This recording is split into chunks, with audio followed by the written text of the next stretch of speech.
Welcome back to another episode of Penny Help Jess. Yesterday, I went on a rampage about the penny possibly, most likely, coming to an end soon. How that's going to affect the channel, and I mean that's going to be an ongoing thing for as long as until they end it, and then after they do end. After the penny is ended, the reverberation of all of that, how that's going to how that's going to affect coin channels, coin collecting, coin roll hunting, the whole,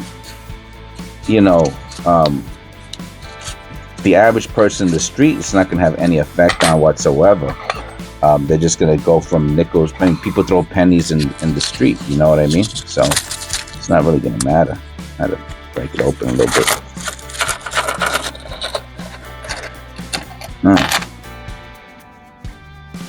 Yeah, there's a couple coppers in here, not much. All right, this will be a different kind of video then, because there's some copper in here. All right, we'll see what we get. No big deal. So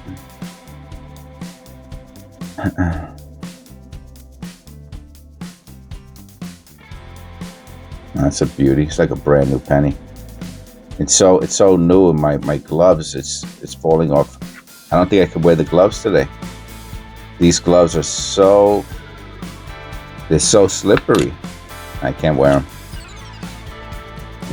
I can't get any grip on them.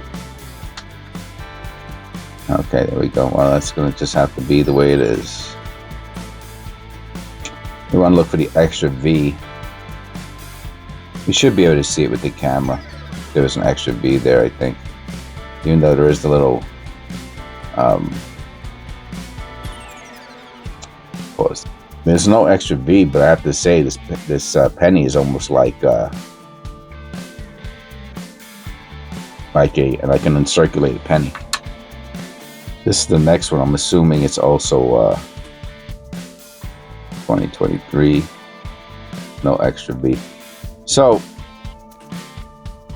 not to rehash the same subject as the previous episode, there is something else that I could talk about today, and it's maybe just as important to penny roll hunting. And the 88, we're looking for, it has a misaligned die also. We're looking for the flared G.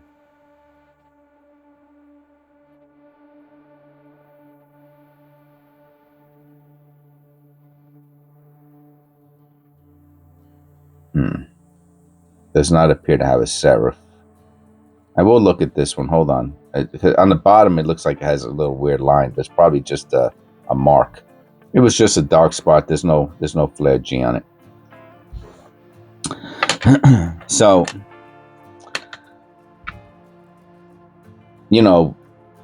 studying up, right, on that's from the crimp roll machine. Studying up on coin errors and understanding. What do you think? Copper? So look how bold. Let me tell you something.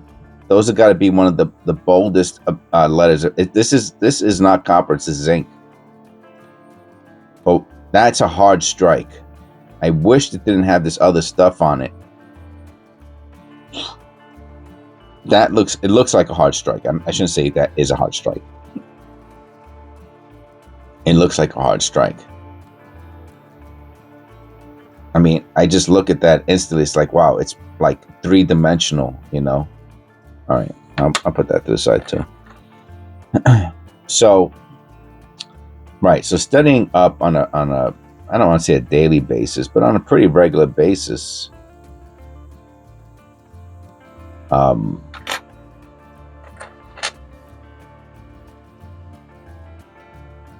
These So just FYI, if you didn't know, in the description below, I have a lot of websites for educational purposes. There's links to Wexler and Conacher, and I think that's about it. And the U.S. Mint for another 2023. I wish one of these had the extra B in it.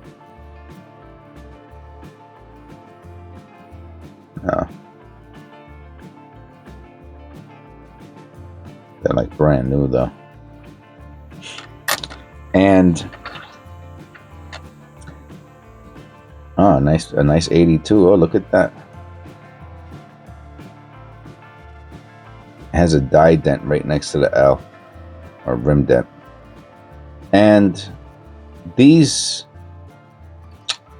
websites where these professionals talk about errors and how to look for them, they are very long, right, and complicated. The language is, a little bit on the sophisticated side. So I guess for me, it's like it's like a chore. You know what I mean? It's like, I got to read this and understand it, and maybe even Google what the definition. What does this mean? You know what I mean? It's a little bit of a chore, and I'm really trying not to make a hobby turn into some sort of struggle. You know what I'm saying? Anyway, but as time goes on, the words are becoming more and more familiar to me, and I'm able. It's funny. It's like learning a language. It's like if you went to another country where you didn't know the language, and maybe you say hamburger and hot dog, and you eat hamburgers and hot dogs for 6 months, because those are everyone knows what the hamburger, hot dog. They know everybody. Frankfurter. Everybody knows what the word is. So that's what you end up eating for 6 months, and then after a while, you start learning other words, and you start saying them. Because you're immersed into the culture. Well, for the past year or so, I've been kind of immersed into the culture of coins, numismatics, the minting process, and I'm starting to understand and pick up what a lot of these sophisticated terms and words. Like, it's one thing to look up a definition and understand what it means, and it's another thing to be able to understand it in its context, right? That's different. So it's kind of interesting. Here's another 23. This one is not as nice as the other ones, though.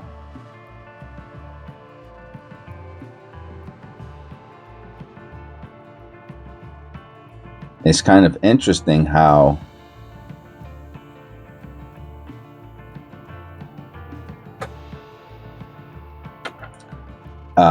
the more I understand what I'm reading, right, which is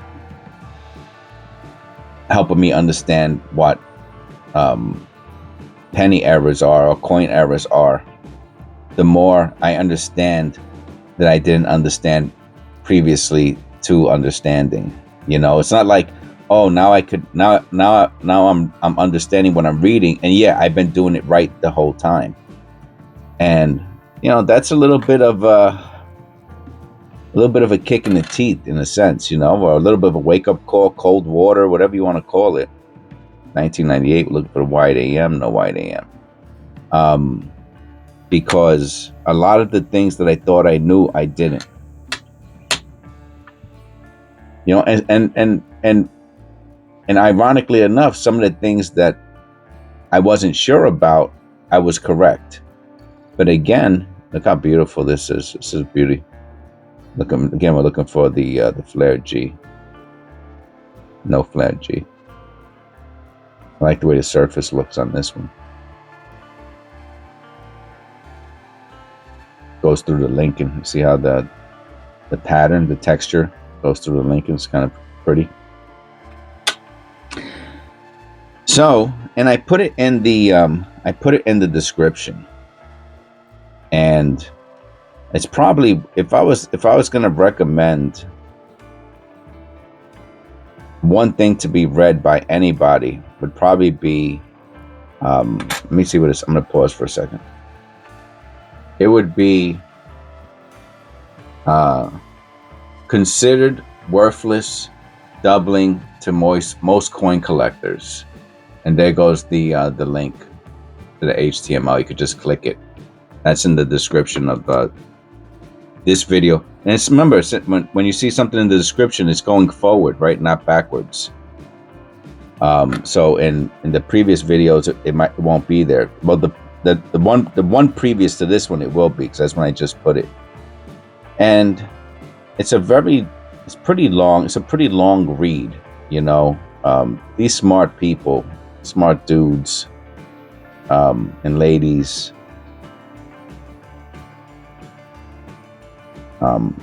it's almost like a scientific paper, you know. So again, probably one of the reasons I never really, that's my excuse, you know. Anyway, so if you read that, some of you might already know it, and I didn't. You know, we're all in different places in our journey, you know, on learning about, you know, coins and coin collecting and all of that, minting, errors. And, you know, one of the things that I realized from reading that,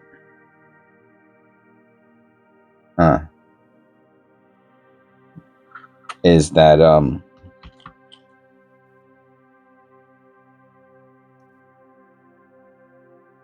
don't know if the scrape goes all the way up his coat over here. See that? Let me look at that under the loop. Yeah, it looks like it goes up part of his jacket, but probably not that big of a deal. So there are three kinds of double dies that are considered by collectors to be, I don't want to say worthless, but probably closer to like undesirable. And a lot of those, no white AM, a lot of those coins, you know, I still, you know, I identify them, you know, because I don't know, I find them interesting. But it's important to note or to realize is that most people consider, even the ones that I find that have machine doubling, what do they call it? Machine doubling. It's machine doubling, abrasion, and machine doubling or mechanical doubling, abrasion, and die deterioration doubling. So, which is DDD, right? Die deterioration double, DDD. So, and I've read, I guess I've read it in the past, but, you know, didn't absorb it. See the collar error on the top there. And I just think it's just my journey, you know. It's important for me to you know, prepare and start to move on to the next phase of my coin learning experience, you know, my coin collecting, my numismatic learning experience. And that is to, you know, realize that a lot of these, most of what we're going to find is not going to have value. So for example, like I'm not using gloves today, right? And there's going to be comments with people saying, use your gloves. There's no, these are 99.99999% of what we're going to find is worthless. So it doesn't really matter. You're not, you know, you can't take off value from something that has no value, you know? So it's really doesn't matter if you wear gloves or not. It just doesn't. Today, the gloves just are not working with me. It's the reason I'm not using it. Otherwise, the reason I like the gloves is to keep my fingers from getting dirty, to be honest with you. For that reason, they're more important, you know, than anything else, because then I touch other things with my dirty fingers, and I don't want to do that. So that would be my recommendation to all of you who are not familiar with, well, specifically with the double die information, at least as a way of it's a good place to start, which is funny, right? It's over a year later, almost a year and a half later, and I'm probably doing the things that I recommend people start with now. With that said, no extra V. Is it? Oh, I don't think that's the extra V. Let me look under the loop. No, just dirt marks. With that said, you know, it's still an important. We've only found one copper penny. I can't believe 2 copper pennies. This was kind of a dud of a coin, penny roll.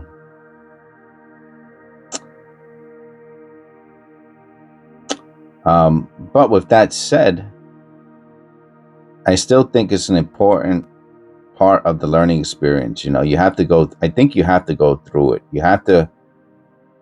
You know, it's the excitement of what you think you found that brought you into, you know, this channel, other channels, coin collecting, penny roll hunting, and I think that's an important aspect to identify and to consider. You know, irregardless if 99% of the coins that you put to the side are worthless. When I say worthless, I mean probably have very little value.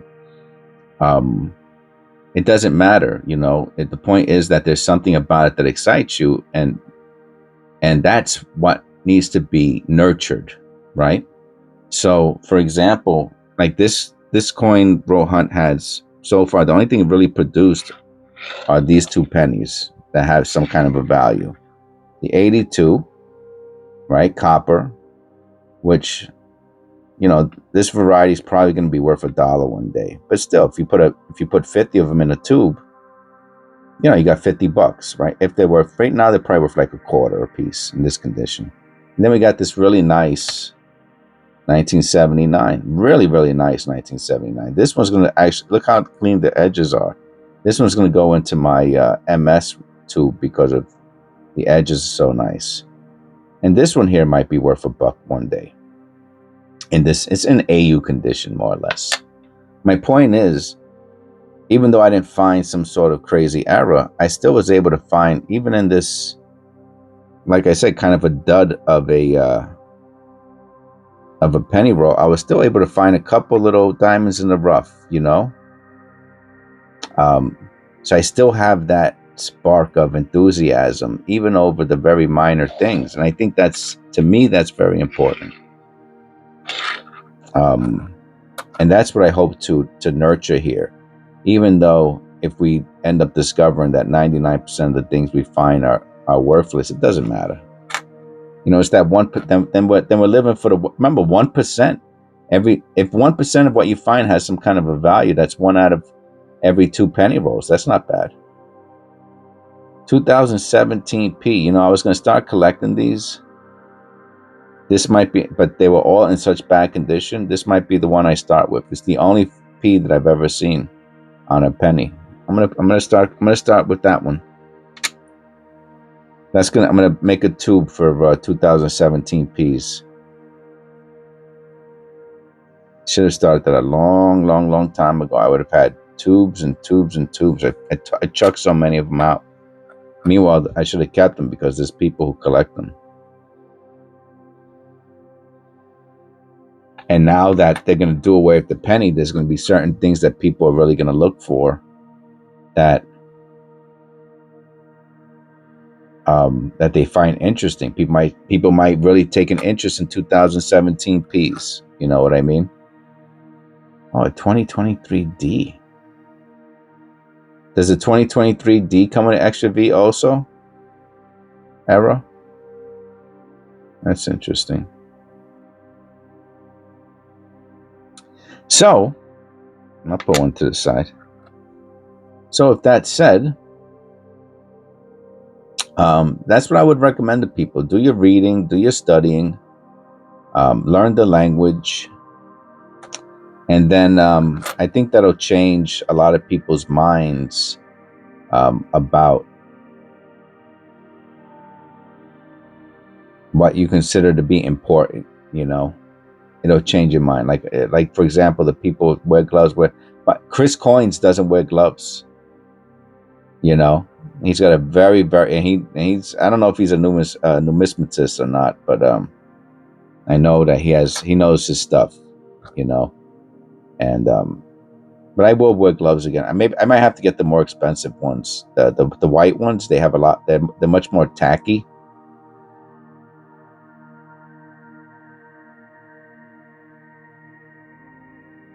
That's pretty cool because the letters are missing on the bottom of the states. So we found a lot of interesting coins here today. Just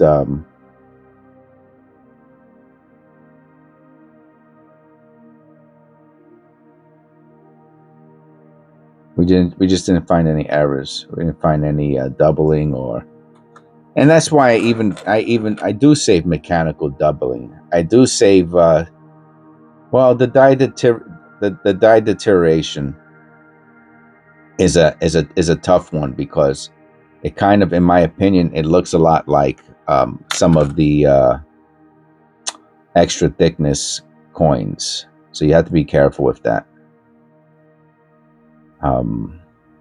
Because some of the extra thickness coins have like twists to them, you know, and they look a little bit, especially in the copper pennies, and they look a little bit like deteriorated dies.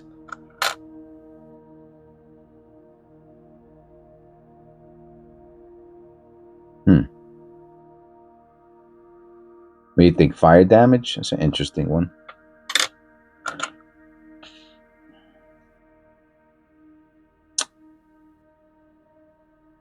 So if you've learned something new and you're still here, you must like the channel.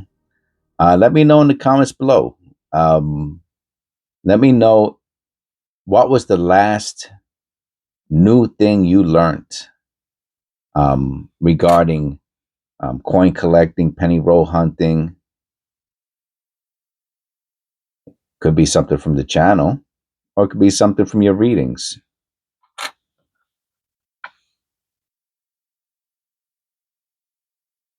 And regardless, we're all a little bit better informed today than we were yesterday, and I think that's all that counts. Wow, look how deep this rim. Look at the rim on this. Look how deep it is. It's weird. All right. Please click like and subscribe. God bless. And I'll see you in the next one.